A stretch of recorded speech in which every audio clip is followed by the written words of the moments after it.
آپ لوگ نماز میں آسانی سے پڑھ کر کے نکل جاتے ہیں، کبھی اتنی سنجیدگی سے غور کرنے کا موقع بھی نہیں ہے، نہ علم ہے، تو کم سے کم ہم لوگ اس طرح کے مجلس میں اپنا وقت لگائیں تو بہت ساری معلومات ہو جائے گی۔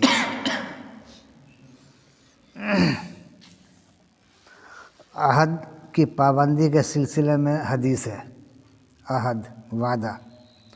ان عبداللہ بن مسعود رضی اللہ عنہ ان النبی صلی اللہ علیہ وسلم قال خیر القرون قرنی ثم الذین یلونہم ثم الذین یلونہم ثلاثا او اربعا ثم یحیی قوم یسبق شہادۃ احدہم یمینہ و یمینہ شہادتہ قال وکان اصحابنا یضربون ونحن صبیان علی الشہادۃ والعہد۔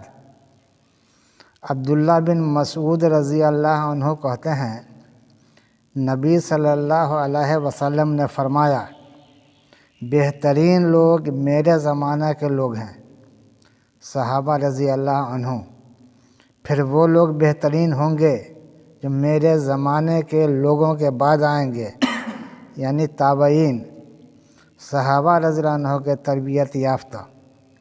پھر وہ لوگ بہتر ہوں گے جو ان کے بعد آئیں گے، یعنی تابعین، جنہوں نے تابعین سے فیض صحبت حاصل کیا۔ پھر ایسے لوگ آئیں گے جن کی گواہی قسم پر سبقت لے جائے گی، اور قسم گواہی پر سبقت لے جائے گی، یعنی جھوٹی گواہی دیں گے، جھوٹی قسم کھائیں گے، ان کی نظر میں گواہی اور عہد کی کوئی قدر و قیمت نہ رہ جائے گی۔ حدیث کے راوی عبداللہ بن مسعود رضی اللہ عنہ فرماتے ہیں ہمارے سرپرست حضرات ہم بچوں کو جھوٹی قسم کھانے اور عہد پورا کرنے پر مارتے تھے۔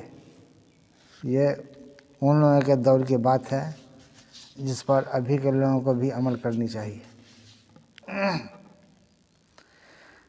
ایک اور حدیث امارتی سادگی۔